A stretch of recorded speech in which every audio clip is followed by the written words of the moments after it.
சாப்பிடும் போட்டி நடத்தப்படும் அளவுக்கு அது பிரபலம். பாரசீக நாட்டு உணவான பரோட்டா பல்வேறு நாடுகளில் பிரபலம் அடைந்திருந்தாலும் இந்தியாவில்தான் அதிக பிரியர்களை கொண்டிருப்பதாக கூறப்படுகிறது. ஏராளமான சிறப்புகளை கொண்ட பரோட்டா மைதா மாவில் தயாரிக்கப்படுகிறது.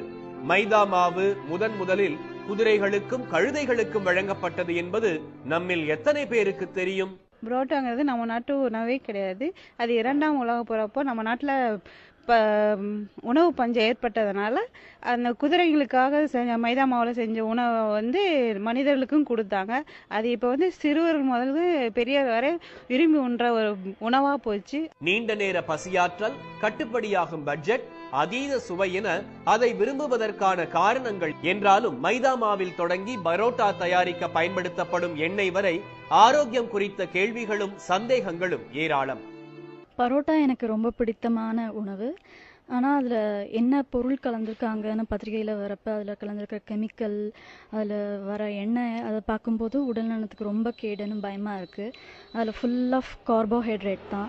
அதனால் ரியலி அதை இன்னுமே எடுத்துக்கலாமான்னு ரொம்ப பயமாக இருக்குது. உணவு சாப்பிட்ட பின் ஒரு மணி நேரம் கழித்தாவது நாம் படுக்க வேண்டும். ஆனால் நடைமுறை வாழ்க்கையில் சாப்பிட்டவுடன் படுப்பது என்பது ஒரு நடைமுறை வாழ்க்கையில் உள்ளது.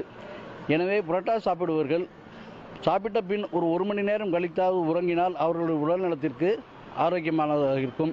அதீத அபிமானத்தை பெற்றுள்ள பரோட்டாவின் மூலப்பொருளான மைதா நம் ஆரோக்கியத்துக்கு எந்த வகையிலும் உதவுவதில்லை என்கின்றனர் மருத்துவர்கள்.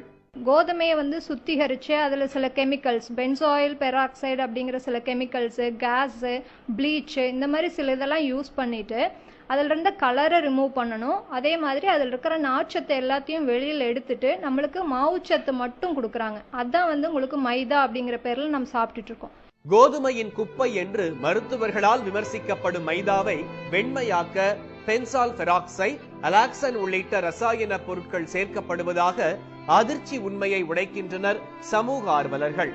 இந்த ரசாயனங்கள் எதற்கானவை தெரியுமா? அதையும் அவர்களே கூறுகிறார்கள். இந்த பென்சாயில் பெராக்சைடு என்பது நம்ம ஒரு மருந்தாக பயன்படுத்துகிறோம். சாதாரணமாக ஒரு ப்ளீச்சிங் ஏஜென்ட்டாக பயன்படுத்துகிறோம். ஹேர் டையில் கூட இது இருக்குது. இதோட கூறுகள்லாம் இருக்குது. இது ஒரு இட்ஸ் பியூர்லி கெமிக்கல். அலாக்சின் என்று சொல்லக்கூடிய அந்த ஒரு கெமிக்கல் இவங்க சேர்க்கலைன்னா கூட இவங்க சேர்க்கக்கூடிய மிச்ச பொருட்கள் மூலமாக அது உள்ள உற்பத்தி ஆகிறது. பரோட்டாவின் சுவைக்காக சேர்க்கப்படும் அஜினோமோட்டோ உலக நாடுகளில் தடை செய்யப்பட்டது என்றால் நம்ப முடிகிறதா? இதனால் வயிறு சம்பந்தப்பட்ட நோய்கள், நீரிழிவு நோயுடன் இளம் வயதினருக்கும் மாரடைப்பு ஏற்பட வாய்ப்பிருப்பதாக நிபுணர்கள் எச்சரிக்கின்றனர். இந்த அலாக்சன் நம்மளுக்கு இந்த மைதால இருக்கிறனால கணையத்துல இருக்கிற பீட்டா செல்ஸ் அப்படிங்கிற இது அழிச்சிருது.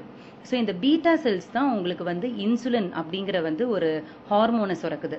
ஸோ இன்சுலின் ஹார்மோன் நம்மளுக்கு கம்மியாகிறனால சின்ன வயசுலயே சுகர் வரதுக்கு பாசிபிலிட்டிஸ் அதிகம். சுகர் மட்டும் கிடையாதுங்க, இதுல கிட்னி ஸ்டோன்ஸ்க்குரிய சான்சஸ் அதிகம். லிவர் ஃபெயிலியர் ஏர்லி ஆன்செட்லயே வரலாம். எது எப்படியோ எந்த மாற்றமும் நடைமுறையில் உடனடி சாத்தியமல்ல. பசித்து புசி, உணவே மருந்து என்ற நம் முன்னோரின் வாக்கை ஏற்று தரமான உணவை தேர்ந்தெடுத்து உண்பதே சாலச் சிறந்தது.